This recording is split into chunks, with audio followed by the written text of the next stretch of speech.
Hello friends. आज हम आपके लिए इकोनॉमिक क्लास 10 चैप्टर 3 लेके आई हूँ। चैप्टर फर्स्ट और सेकंड मैंने अपने चैनल पर अपलोड कर दिए हैं, आप वहाँ से जाके बना सकते हैं। आइए देखते हैं। मुद्रा और शाखा। मनी क्रेडिट वस्तु विनियमन प्रणाली। दोष आवश्यकताओं के दोहरा सहयोग की कमी, वस्तुओं के विभाजन की कमी है। माप की सामान्य इकाई नहीं थी, भंडारण की कमी है।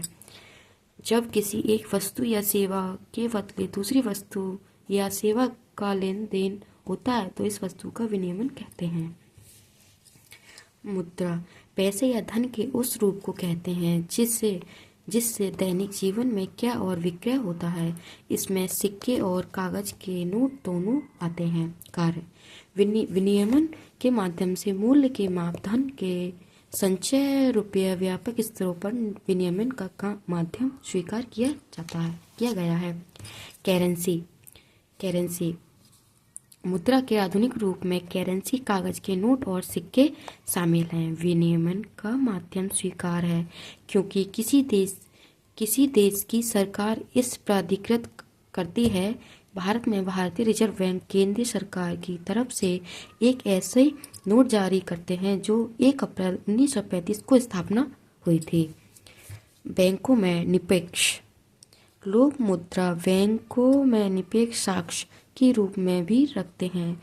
लोगों को रोजमर्रा की आवश्यकता के लिए कुछ ही करेंसी की जरूरत बैंक खाते में जमा धन को मांग के जरिए निकाला जा सकता है, इसलिए इसे जमा को मांग जमा कहते हैं। मुद्रा के आधुनिक रूप। प्रारंभिक काल सोना, चांदी, तांबा के सिक्के और अब वर्तमान में नोट, सिक्के और चेक। एक ऐसा कागज है जो बैंक को किसी व्यक्ति के खाने से चेक पर लिखे नाम के किसी दूसरे व्यक्ति को एक शाखा रकम का भुगतान करने का आदेश देता है। बैंकों की ऋण संबंधी गतिविधियां। जमाकर्ता बैंक, कर्जदार। जमाकर्ता पैसे जमा करेगा और जब बैंक ऋण दिए गया, और यहाँ पे जमाकर्ता और बैंक का जमा प्लस ब्याज, और यहाँ पे बैंक और कर्जदार का ब्याज प्लस कर्ज। बैंक में जमा का केवल 15% हिस्सा नकद के रूप में अपने पास रखता है। बैंक जमा राशि का बड़ा हिस्सा ऋण देने के लिए इस्तेमाल करते हैं। बैंक जिनके पास अतिरिक्त राशि है। जमाकर्ता वे जिन्होंने राशि की जरूरत है। कर्जदारों के बीच मध्यस्थता का काम करते हैं। ऋण की शर्त। यह एक ऐसा दस्तावेज है जिसमें सूद के प्रतिशत, ऋणोत्तर भुगतान के मोड की जानकारी मिलती है। वह वस्तु जिसे कर्जदार कर्ज लेने के लिए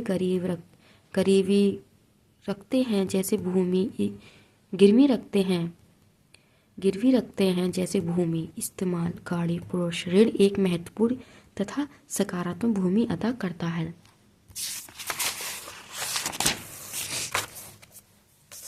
ऋण के क्षेत्रक। औपचारिक क्षेत्रक और अनौपचारिक क्षेत्रक। बैंक, सहकारी समिति, भारतीय सरकार, आरबीआई ऋण के औपचारिक स्रोत की प्रणाली पर नजर रखते हैं और ब्याज कम का। साधुकार, व्यापार मालिक, रिश्तेदार, दोस्त, इन पर सरकार व आरबीआई नियंत्रण नहीं करती, आपसी विश्वास पर आधारित है। ब्याज अधिक ऋणदार की जरूरत नहीं है। निर्भरता के कारण बैंक हर जगह उपस्थित नहीं होती। बैंक में लोन लेना मुश्किल। बिना ऋणदार कागजी कार्रवाई में लोन देते नहीं है। स्वयं सहायता समूह। आमतौर पर 15 से 20 समूह होते हैं, बचत करते हैं। प्रति वर्ष व्यक्ति 25 से 100 रुपये तक की बचत करता है। ये परिवार की क्षमता पर निर्भर करता है कि वो कितने दे सकता है। कोई जैसे चाहे तो वो 100 भी दे सकता है, 200 भी, लेकिन जो उनके समूह में दिया जाता है उसी हिसाब से देंगे।